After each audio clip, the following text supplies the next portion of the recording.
Good morning बच्चों आज का टॉपिक है हमारा कोलाइड के गुण, प्रॉपर्टीज ऑफ कोलाइड्स।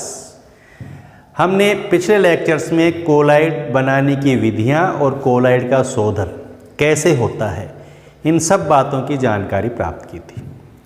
आज हम कोलाइड के गुणों की बात करेंगे। आपको वीडियो को ध्यान से देखना है और पूरा देखना है, तो कोलाइड के गुण आपको आसानी से समझ में आ जाएंगे। तो कोलाइड में कौन कौन से गुण पाए जाते हैं, उनका विस्तृत अध्ययन करेंगे। आज हम देखते हैं कोलाइड के गुणों को। देखो, कोलाइड में पहला गुण पाया जाता है, कोलाइड का पहला गुण देखेंगे हम, इसकी विषमांगी प्रकृति।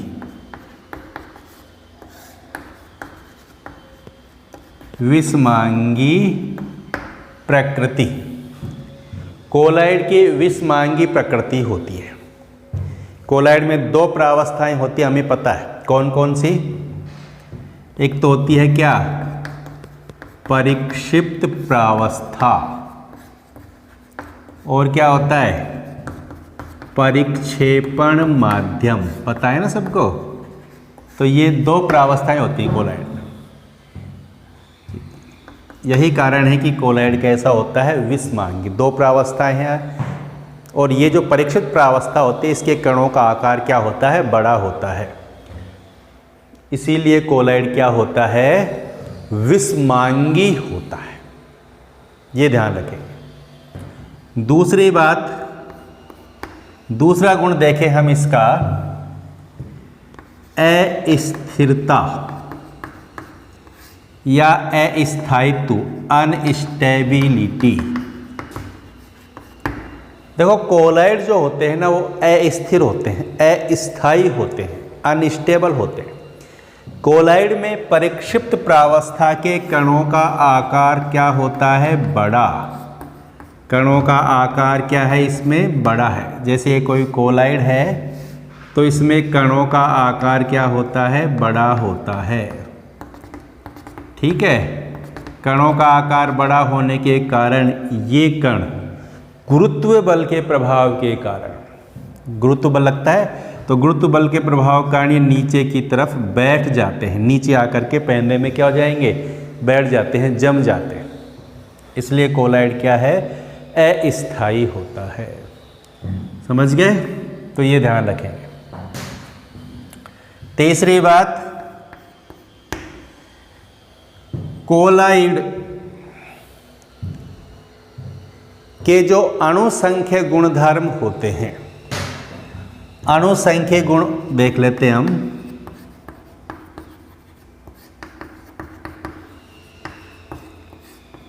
अणुसंख्य गुण पढ़ा है हमने, विलयन जब चैप्टर पढ़ा था तो हमने वहाँ अणुसंख्य गुणों की बात की थी। अणुसंख्य गुण कौन कौन से होते हैं, वाष्प दाब का आपेक्षिक अवनमन, क्वथनांक, उन्नयन, हिमांक, अवनमन और परासरण दाब। और अणुसंख्य गुण किस पर निर्भर करते हैं, अणुओं की संख्या पर। ठीक है। लेकिन जो कोलाइड विलयन होते हैं, इनमें कोलाइडी कणों का आकार बड़ा होता है, और कोलाइडी कणों का आकार बड़ा होने के कारण इनकी संख्या क्या रहती है, कम रहती है। ठीक है। इसलिए इनके जो अणुसंख्य गुण जो होते हैं वो कम होते हैं। कोलाइडी विलयन के अणुसंख्य गुणों के मान क्या होते हैं, कम होते हैं। वास्तविक विलयन में अणुसंख्य गुणों के मान ज़्यादा होते हैं, क्योंकि वास्तविक विलयन में कणों का आकार छोटा होता है। कणों का आकार छोटा होने के कारण संख्या ज़्यादा है। संख्या ज़्यादा होने के कारण अणुसंख्य गुणधर्म भी ज़्यादा है। जितनी कणों की संख्या ज़्यादा होगी, अणुसंख्य गुणधर्म उतने ही ज़्यादा होंगे। तो ये ध्यान रखें ना, कोलाइडी विलयन में कणों की संख्या कम है, अणुसंख्य गुण कम होते हैं। ठीक। नेक्स्ट देखें, नेक्स्ट है सतह का क्षेत्रफल, पृष्ठीय सतह का क्षेत्रफल। कोलाइड जो होते हैं, इनका पृष्ठीय क्षेत्रफल ज़्यादा होता है, सतही क्षेत्रफल ज़्यादा होता है। कोलाइडी कण का सतही क्षेत्रफल क्या है, ज़्यादा।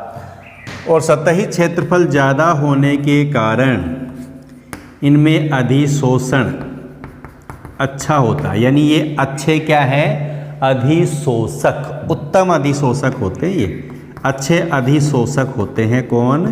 कोलाइड। और ये उत्प्रेरक भी अच्छे होते हैं, इनका उत्प्रेरक के रूप में भी अच्छा उपयोग होता है, क्योंकि हमने पढ़ा है अधिशोषण सतह के क्षेत्रफल पर निर्भर करता है। जितनी ज़्यादा सतह होगी पृष्ठीय सतह, अधिशोषण उतना ही ज़्यादा होगा। ठीक। और उत्प्रेरक भी पढ़ा है हमने, विषमांगी उत्प्रेरण क्या होता है? सतह के ऊपर होता है, और सतह ज़्यादा है तो उत्प्रेरक अच्छे होते हैं। ठीक है। कोलाइडी कण जो है इनका पृष्ठीय क्षेत्रफल ज़्यादा है, इसीलिए ये अच्छे अधिशोषक भी होते हैं और अच्छे उत्प्रेरक भी होते हैं, ये ध्यान रखेंगे आप। नेक्स्ट गुण देखते हैं हम, अगला गुण देखें हम इसकी ब्राउनी गति। इंपॉर्टेंट है ये गुण, जिसको ध्यान रखना है, ब्राउनी गति, ब्राउनियन मूवमेंट।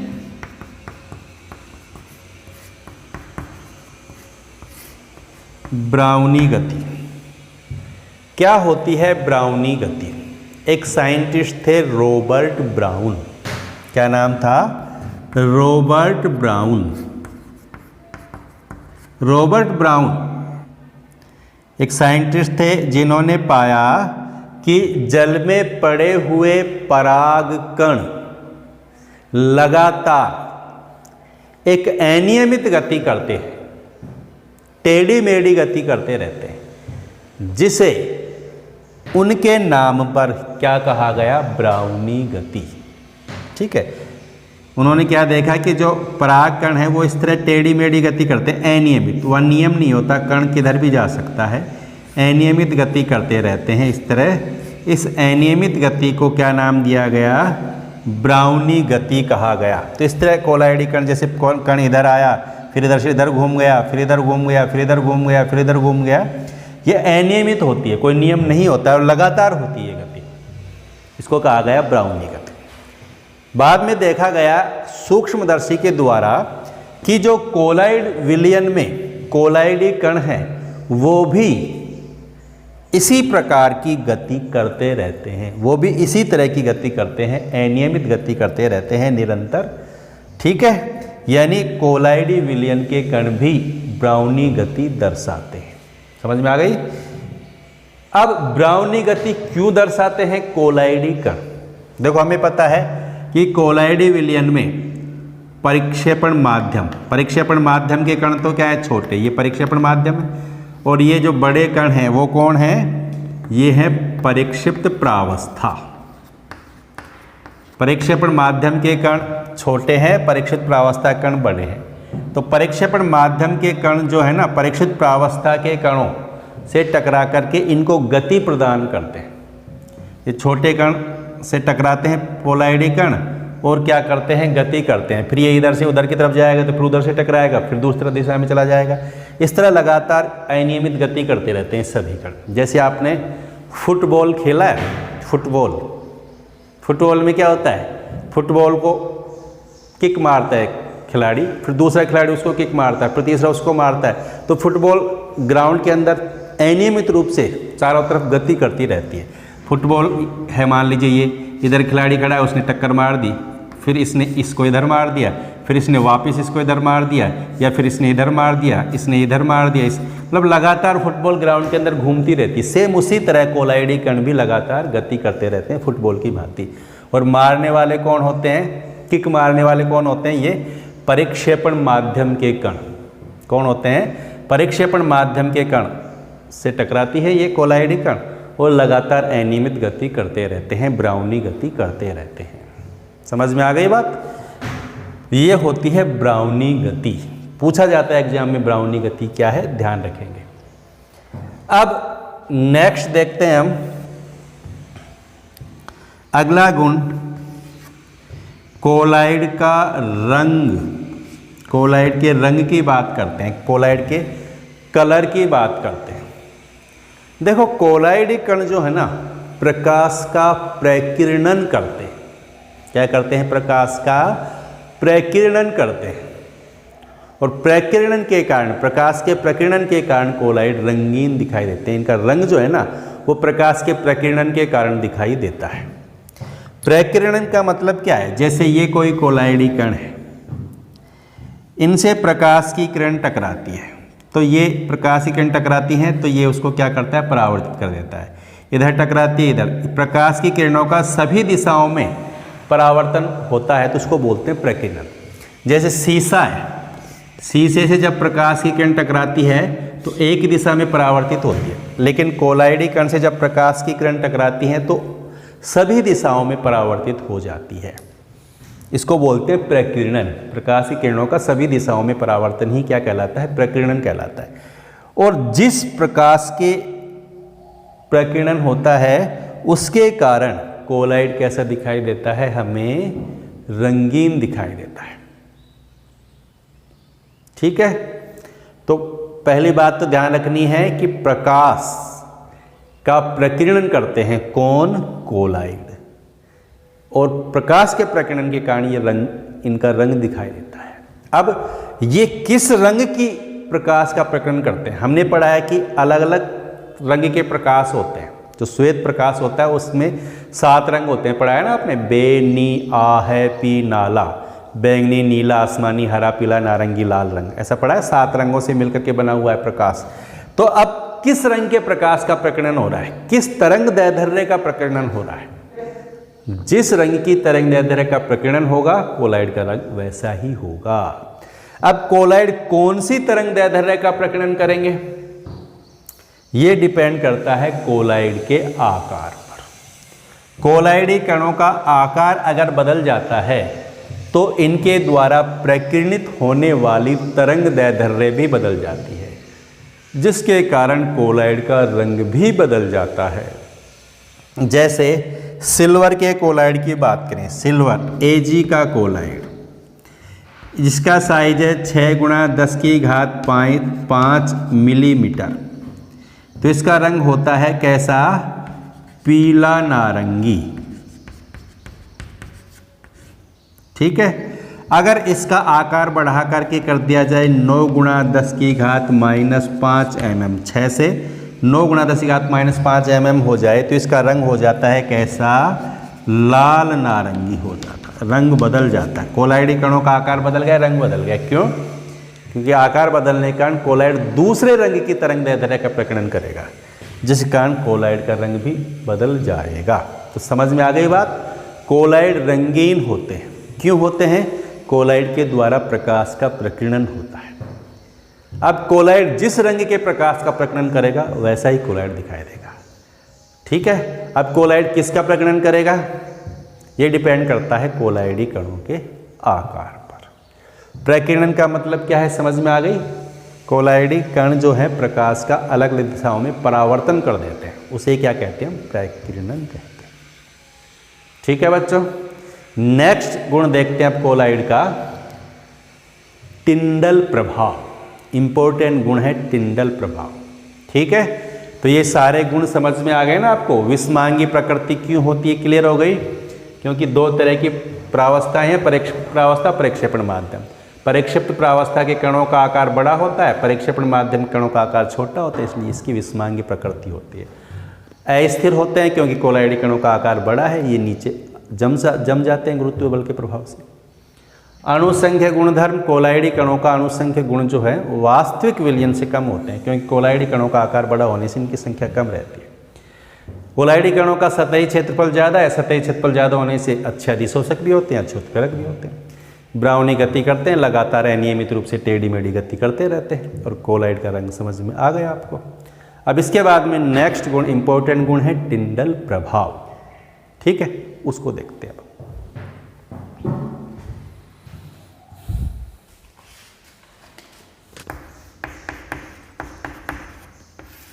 ऑप्टिकल प्रॉपर्टी है ये प्रकाश की। ठीक है, टिंडल प्रभाव।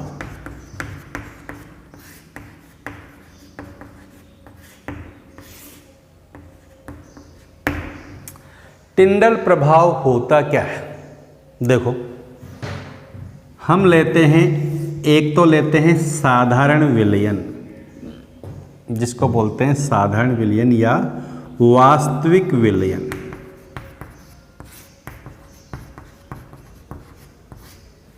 और एक लेते हैं हम कोलाइड।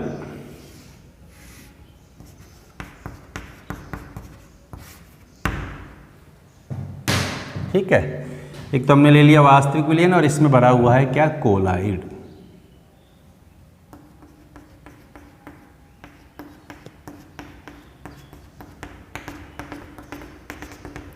अब क्या करते हैं, इसमें प्रकाश को गुजारते हैं। ये प्रकाश का स्रोत है, यहां से प्रकाश को गुजारते हैं इसमें से।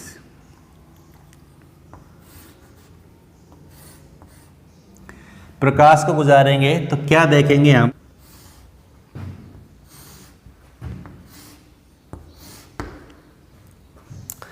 जब प्रकाश पुंज को कोलाइड में से गुजारा जाता है तो प्रकाश एक चमकीली वर्ण रेखा के रूप में दिखाई देता है। वास्तविक विलयन में प्रकाश गुजरता हुआ दिखाई नहीं देता है, लेकिन कोलाइडी विलयन में प्रकाश गुजरता हुआ दिखाई देता है। प्रकाश का पथ स्पष्ट दिखाई देता है, वह चमकीली वर्ण रेखा के रूप में दिखाई देता है। इस घटना को ही बोलते हैं टिंडल प्रभाव। ठीक है बच्चों, तो ये होता है टिंडल प्रभाव। अब टिंडल प्रभाव क्यों होता है, उसका कारण है प्रकाश का प्रकीर्णन। क्या कारण है कि कोलाइडी कण क्या करते हैं, प्रकाश का प्रकीर्णन करते हैं, और प्रकाश का प्रकीर्णन होने के कारण हमें टिंडल प्रभाव दिखाई देता है। ठीक, और क्या ध्यान रखना है कि प्रकाश के कौन सी तरंग दैर्ध्य का प्रकीर्णन सबसे ज्यादा होता है, क्योंकि प्रकाश अलग अलग तरंग दैर्ध्य का होता है। तो किसका प्रकीर्णन सबसे ज्यादा होगा, सबसे कम तरंग दैर्ध्य का प्रकीर्णन सबसे ज्यादा होता है। जिस प्रकाश की तरंग दैर्ध्य कम होती है उसका प्रकीर्णन ज्यादा होता है। यानी प्रकाश का प्रकीर्णन जो है ना, तरंग दैर्ध्य की चतुर्थ घात के व्युत्क्रमानुपात की होता है। यानी तरंग दैर्ध्य जितनी कम होगी प्रकीर्णन उतना ही ज्यादा होता है, ये ध्यान रखना। ठीक है, समझ में आ गई बात। अब टिंडल प्रभाव कहां पर दिखाई देता है, आपने देखा होगा पिक्चर हॉल में, सिनेमा हॉल में जब हम पिक्चर देखने जाते हैं तो प्रकाश का पथ हमें दिखाई देता है वहां पर। इसके अलावा हम अंधेरे कमरे में देख सकते हैं इसको। अंधेरे कमरे में जब बारीक छिद्रों से प्रकाश की किरण अंदर आती है तो हमें प्रकाश का मार्ग दिखाई देता है आता हुआ। प्रकाश के मार्ग में धूल के कण चमकते हुए दिखाई देते हैं हमें। ठीक है, ऐसे ही सिनेमा हॉल में भी प्रकाश जहाँ से गुजर रहा है वहाँ पर धूल के कण चमकते हुए दिखाई देते हैं, प्रकाश गुजरता हुआ दिखाई देता है। ये आपके डायग्राम दिखाई दे रहे होंगे बोर्ड पर, इनमें देखो इस तरह का दिखाई देता है जब क्या होता है, टिंडल प्रभाव होता है। समझ गए बच्चों, तो ये ध्यान रखेंगे। टिंडल प्रभाव क्या है, क्या बताया मैंने कि जब प्रकाश को कोलाइड में से गुजारते हैं तो प्रकाश एक चमकीली वर्ण रेखा के रूप में दिखाई देता है। यानी कोलाइडी विलयन में प्रकाश का मार्ग हमें स्पष्ट दिखाई देता है, यही है कोलाइड टिंडल प्रभाव। वास्तविक विलयन टिंडल प्रभाव नहीं दर्शाते, कोलाइड ही दर्शाता है, ये ध्यान रखेंगे। क्यों होता है टिंडल प्रभाव, प्रकाश के प्रकीर्णन के कारण। कोलाइडी कण क्या करते हैं, प्रकाश का प्रकीर्णन करते हैं, इसलिए टिंडल प्रभाव दिखाई देता है। ठीक है, और क्या ध्यान रखना है कि किस तरंग दैर्ध्य के प्रकाश का प्रकीर्णन सबसे ज्यादा होता है, जिसकी तरंग दैर्ध्य सबसे कम होगी उस प्रकाश का प्रकीर्णन सबसे ज्यादा होगा जिसकी तरंग दैर्ध्य सबसे कम होती है। ठीक है, नीले रंग का प्रकीर्णन सबसे ज्यादा होता है, ये ध्यान रखेंगे। वैसे सबसे कम तरंग दैर्ध्य किसकी होती है, बैंगनी रंग की। हमने पढ़ा ना, बैंगनी, नीला, आसमानी, हरा, पीला, नारंगी, लाल, याद है ना आपको, बेनी, आहा, नाला। तो बैंगनी रंग की तरंग दैर्ध्य सबसे कम होती है, उसका प्रकीर्णन सबसे ज्यादा होता है। लेकिन हमारी आंखें जो है ना वो नीले रंग के लिए ज्यादा संवेदनशील होती है, इसलिए हमें नीला रंग दिखाई देता है। ठीक है, जैसे समुद्र के पानी का रंग नीला दिखाई देता है, आकाश का रंग नीला दिखाई देता है, उसका कारण है प्रकाश का प्रकीर्णन। ठीक है, ये सारी चीजें हमें नीले रंग की दिखाई देती हैं। अब आप कहोगे सर बैंगनी रंग की सबसे कम तरंग दैर्ध्य है और नीला रंग क्यों दिखाई देता है, क्योंकि नीले रंग के लिए हमारी आंखें क्या होती हैं, ज़्यादा संवेदनशील होती हैं। ठीक है, समझ में आ गया टिंडल प्रभाव, क्लियर है बच्चों। अब इसके बाद देखते हम क्या देखेंगे, हम नेक्स्ट गुण देखेंगे कोलाइडी कणों पर आवेश की बात करेंगे अब हम।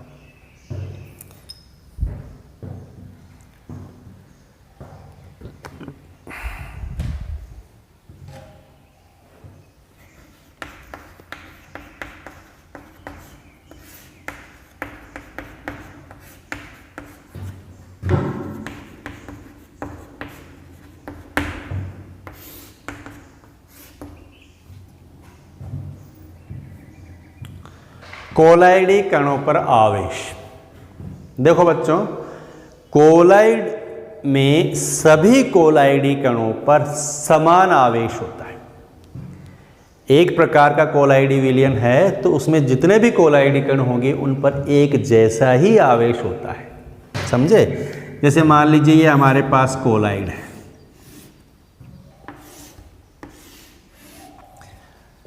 तो ये कोलाइडी कण है इसमें, ठीक है। ये परिक्षेपण माध्यम के कण हैं, तो सभी कोलाइडी कणों पर एक जैसा आवेश होगा। जैसे ये इस पर धनावेश है तो इस पर भी धनावेश होगा, इस पर भी धनावेश होगा। सभी कोलाइडी कणों पर धनावेश होगा, या सभी कोलाइडी कणों पर क्या होगा, ऋणावेश होगा।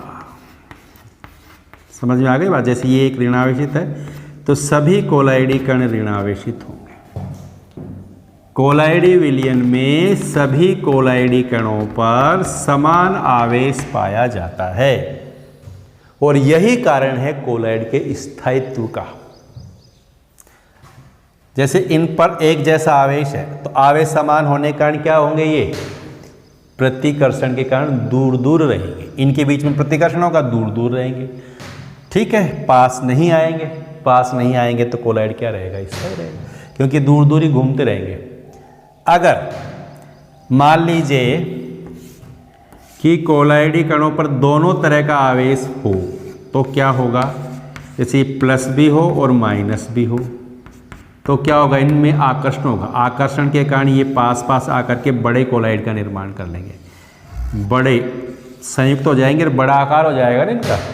आकार बड़ा होने के कारण गुरुत्व बल के प्रभाव से नीचे जाकर के बैठ जाएंगे, कोलाइड अस्थायी हो जाएगा, ठीक। तो कोलाइड के स्थायित्व के कारण यही है कि इन पर एक जैसा आवेश होता है। एक जैसा आवेश होने के कारण ये प्रतिकर्षण के कारण दूर दूर रहते हैं, पास पास नहीं आते हैं। पास पास नहीं आते तो इनका आकार बड़ा नहीं होगा, बड़ा नहीं होगा तो नीचे नहीं बैठेंगे, नीचे जमा नहीं होंगे, ठीक है। अब समझ में आ गई होगी आपकी बात। इसका मतलब कोलाइड आवेश के आधार पर दो तरह के हो गए। एक तो कौन सा हो गया, धनात्मक आवेशित कोलाइड, और एक कौन सा हो गया, ऋणात्मक आवेशित कोलाइड, ठीक है। तो दो तरह के कोलाइड हो गए, धनात्मक आवेशित कोलाइड और ऋणात्मक आवेशित कोलाइड। क्लियर। अब इनके एग्जाम्पल देखते हैं, कौन धनात्मक आवेशित होते हैं, कौन ऋणात्मक आवेशित होते हैं।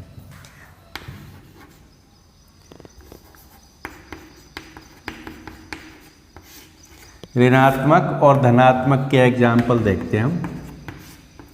देखो, जितने भी धातु के कोलाइड हैं, किसके, धातु के, सोना है, चांदी है, प्लेटिनम है, तांबा है, धातु के जो भी कोलाइड होंगे ना वो कैसे होंगे, ऋण आवेशित, ये ध्यान रखेंगे।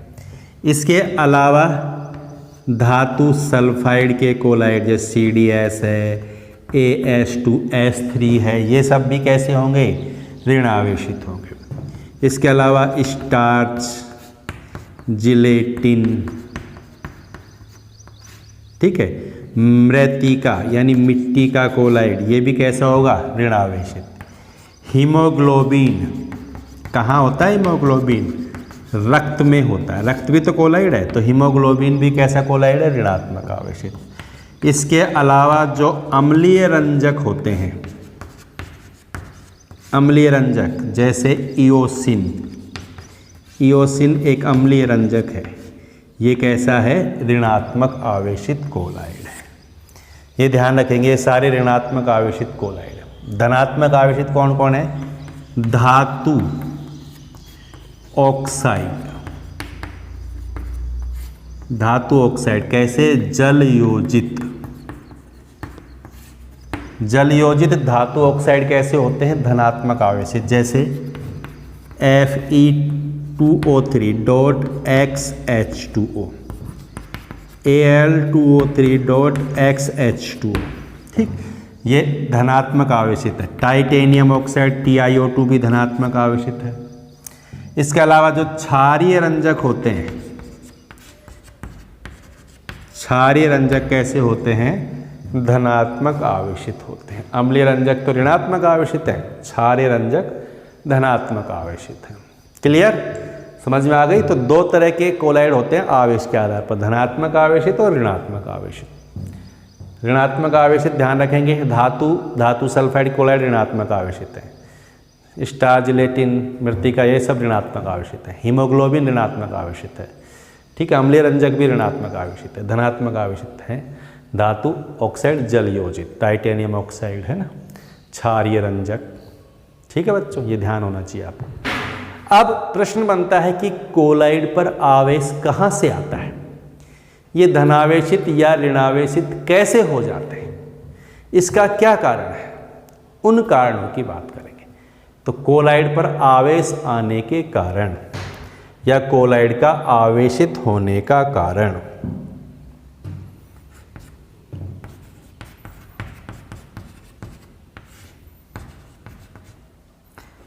कोलाइड के आवेश का कारण, कोलाइड पर आवेश का क्या कारण है? देखो, पहला तो हम कह सकते हैं विद्युतीय घर्षण के कारण। सिंपल कारण है विद्युतीय घर्षण या घर्षण के कारण। जैसे हमें पता है कि ये कोलाइड है, मान लीजिए इन पर कोई आवेश नहीं है कोलाइड पर। अब ये क्या करते हैं? हमें पता है कि कोलाइडी कण गति करते रहते हैं। परिक्षेपण माध्यम और परीक्षित प्रावस्था के कण जब गति करते हैं तो इनमें घर्षण होता है, और हमें पता है घर्षण के कारण आवेश उत्पन्न होता है। फिजिक्स में पढ़ते हैं ना अपन, दो वस्तुओं को रगड़ते हैं तो आवेश आ जाता है, आवेशित हो जाती हैं। तो यहाँ पर भी जब कोलाइडी कण गति करते हैं तो घर्षण होता है, घर्षण के कारण इन पर आवेश आ सकता है। तो पहला कारण तो ये माना गया कि घर्षण के कारण आवेशित हो जाते हैं कोलाइड। दूसरा कारण क्या है? कुछ पृष्ठ सक्रिय पदार्थ होते हैं, पृष्ठ सक्रिय अणु होते हैं,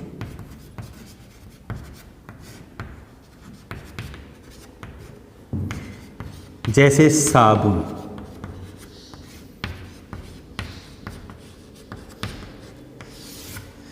पृष्ठ सक्रिय अणु के विघटन के कारण पृष्ठ सक्रिय पदार्थ जैसे साबुन, इस तरह का पदार्थ, साबुन पढ़ा है ना हमने, C17H35COON, मिसेल का फॉर्मेशन देखा था हमने। ये साबुन का सूत्र है C17H35COON। इसका अपघटन कैसे होता है? C17H35COO-Na+।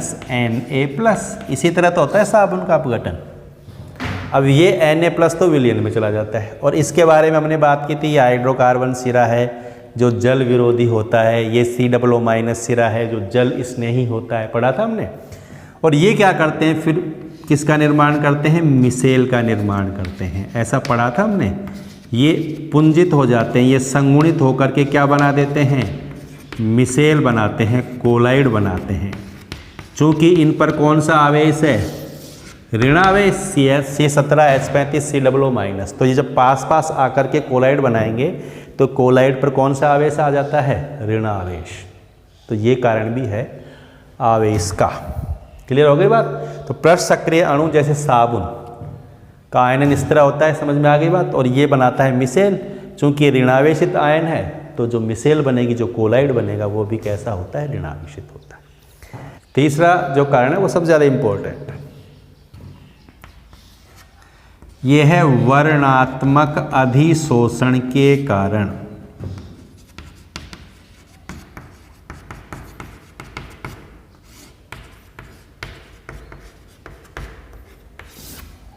वर्णात्मक अधिशोषण के कारण क्या होता है जब कोलाइड होते हैं ना, ये कोलाइड है, ये विलयन में उपस्थित किसी आयन को अपनी सतह पर क्या करते हैं, अधिशोषित कर लेते हैं। जैसे विलयन में धनायन है तो धनायन को अपनी तरफ अधिशोषित कर लेंगे, विलयन में ऋणायन ज़्यादा है तो ऋणायन को अपनी तरफ अधिशोषित कर लेंगे। ये किसी एक आयन को अपनी सतह पर अधिशोषित कर लेते हैं, लेकिन जो अधिशोषित आयन होने वाला आयन है ना, वो इसके जालक में पहले से होना चाहिए। यानी ये अपनी सतह पर उभयनिष्ठ आयन का ही क्या करते हैं, अधिशोषण करते हैं। कैसे, समझ में आएगी बात। देखो, जैसे फेरिक हाइड्रोक्साइड है, FeOH होल थ्राइस का कोलाइड है, इसमें हम मिलाते हैं FeCl3 या FeCl3 से बना है ये कोलाइड। जैसे हमने पढ़ा था, पैप्टीकरण पढ़ा था ना, फेरिक हाइड्रोक्साइड का ताज़ा अवक्षेप लेते हैं, उसमें FeCl3 की थोड़ी मात्रा मिला करके जल में मिला करके हिलाते हैं, कोलाइड बन जाता है, ऐसे पढ़ा था पैप्टीकरण। तो ये कोलाइड बना। अब ये होता क्या है, FeCl3 में दो आयन हैं, एक तो Fe+3 भी है और एक Cl- भी। FeCl3 जो इलेक्ट्रोलाइट है, जो वैद्युत अपघट्य है, इसमें दो तरह के आयन हैं। अब ये क्या करता है, फेरिक हाइड्रोक्साइड उस आयन को अपनी सतह पर अधिशोषित करेगा जो आयन पहले से इसमें है। इसमें Fe+3 आयन है और OH- आयन है, लेकिन विलयन में कौन कौन से आयन है, Fe+3 और Cl-। तो ये क्या करता है, विलयन से कौन से आयनों को अपनी सतह पर अधिशोषित करेगा, Fe+3 आयनों को अधिशोषित करेगा। क्यों करेगा, मैंने कहा कि आयनों का अधिशोषण हो जाए किसी सतह पर, लेकिन सभी का नहीं होता। उस आयन का अधिशोषण होता है जो उभयनिष्ठ है, जो इसमें पहले से है। ठीक है, Fe+3 आयन इसमें पहले से है, तो Fe+3 का अपनी सतह पर क्या कर लेगा, ये अधिशोषण कर लेगा, और इस पर कौन सा आवेश आ जाएगा, धनावेश। तो इसको हम इस तरह लिख देते हैं, FeOH होल थ्राइस, यहाँ इस तरह, और यहाँ लगा देते हैं Fe+3, इस तरह दर्शा देते हैं इसको। समझ गए, FeOH होल थ्राइस, इसका मतलब सतह पर क्या आ गया, Fe+3, और Fe+3 आने से क्या हो जाएगा, ये धनावेशित हो जाएगा। क्लियर हो गए बच्चों। जैसे और एग्जाम्पल देखते हैं, जैसे AgI का निर्माण होता है। AgI का निर्माण कैसे करते हैं, सिल्वर नाइट्रेट की Ki से क्रिया करवाते हैं। किससे करवाते हैं, सिल्वर नाइट्रेट की अभिक्रिया Ki, पोटेशियम आयोडाइड से, तो बन जाता है AgI। देखो कैसे होगी अभिक्रिया, AgNO3 + Ki, तो क्या करेगा, ये AgI बना लेगा, ठीक, और बन जाएगा KNO3, वो अलग है। तो ये AgI बन जाएगा। अब इस पर कौन सा आवेश आएगा, ये डिपेंड करेगा AgNO3 और Ki की मात्रा पर। जैसे मान लीजिए ये AgNO3 आधिक्य में है, ठीक, AgNO3 आधिक्य में है, तो विलयन में कौन से आयन ज़्यादा होंगे, Ag+ आयन, Ag+NO3-, K+I-, इसकी मात्रा कम है लेकिन इसकी मात्रा ज़्यादा है, तो विलयन में Ag+ आयन ज़्यादा होंगे। Ag+ आयन ज़्यादा होंगे तो ये अपनी सतह पर Ag+ आयनों का क्या कर लेगा, अधिशोषण कर लेगा, और कैसा हो जाएगा, धनावेशित हो जाएगा। क्लियर। अगर Ki ज़्यादा मात्रा में है तो I- ज़्यादा है ना विलयन में, तो ये क्या करेगा, I- को अपनी सतह पर अधिशोषित करेगा, AgI, और यहाँ क्या आ जाएगा, I-। ठीक है, तो इस पर कौन सा आवेश आ जाएगा, ऋणायन। यहाँ इस पर कौन सा आवेश आ गया, धनायन। समझ में आ गई बच्चा। ठीक, आयन का उसी का अधिशोषण होगा जिसमें पहले से। अब AgI या तो Ag का अधिशोषण कर सकता है या I- का कर सकता है। अब विलयन में I- है तो इसने I- का अधिशोषण कर लिया, Ag+ है तो Ag+ का कर लिया। ये हो गया धनावेशित, ये हो गया ऋणावेशित।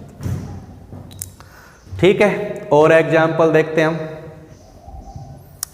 जैसे और एग्जाम्पल देखें, आर्सेनिक सल्फाइड AH2S3, ये विलयन से कौन से आयनों का अधिशोषण करता है, S-2 आयनों का, सल्फाइड आयनों का, इसलिए क्या हो जाता है, ऋणावेशित। तो क्लियर हो गई बात। वर्णात्मक अधिशोषण का मतलब क्या है, कोलाइड विलयन में से अपनी सतह पर आयनों का अधिशोषण कर लेता है। उभयनिष्ठ आयनों का अधिशोषण करता है, ये ध्यान रखेंगे। जैसे FeOH को अल्ट्रा से Fe+3 का अधिशोषण करके धनावेशित हो जाता है, AgI का अधिशोषण करके धनावेशित हो जाता है, AgI का अधिशोषण कर लेता है तो ऋणावेशित हो जाता है, आर्सेनिक सल्फाइड S-2 का अधिशोषण करता है विलयन से तो ऋणावेशित हो जाता है। क्लियर? कैसे होता है अधिशोषण, देखो इसको हम डायग्राम द्वारा समझें। जैसे मान लीजिए ये कोलाइड है और हमने देख लिया FeOH का होल थ्राइस का ही कोलाइड है, तो ये क्या करेंगे, विलयन से Fe+3 आयनों का अपनी सतह पर क्या कर लेंगे, अधिशोषण कर लेंगे। ठीक, Fe+3 आयनों का अधिशोषण कर लेंगे, इसलिए क्या हो जाएंगे, ये धनावेशित हो जाएंगे। क्लियर हो गई बात, समझ में आ गई बात। अब जब आयनों का अधिशोषण हो गया तो ये जो सतह बन गई, Fe+3 आयनों का जो स्तर बन गया, इसको बोलते हैं प्राथमिक स्तर। कैसा स्तर है ये, प्राथमिक वैद्युत स्तर भी कह सकते हैं इसको। और ये क्या है, स्थायी होता है। ये प्राथमिक वैद्युत स्तर क्या रहता है, स्थायी होता है, स्थिर रहता है, इसलिए इसको प्राथमिक स्थिर वैद्युत स्तर भी कह सकते हैं। अब देखो थोड़ा सा समझने का प्रयास करेंगे। जैसे फेरिक हाइड्रोक्साइड की ही बात कर रहे हैं हम, फेरिक हाइड्रोक्साइड FeCl3 डाला तो Fe+3 आयन तो सतह पर आ गए, लेकिन विलयन में कौन से आयन बच जाएंगे, Cl- आयन। विलयन में कौन से आयन बच जाएंगे, Cl- आयन। जैसे मान लीजिए ये Fe+3 है, Fe+3 का अधिशोषण कर लिया, लेकिन विलयन में क्या बच रहे हैं, अब Cl- बच गए ना। यहाँ विलयन में कौन सा आयन बच गए, Cl-। अब ये Cl- आयन भी इन धनावेशित कोलाइड के चारों ओर आ जाते हैं। जैसे Fe+3 है तो इसके चारों ओर जो विपरीत आवेशित आयन है वो भी आ जाता है।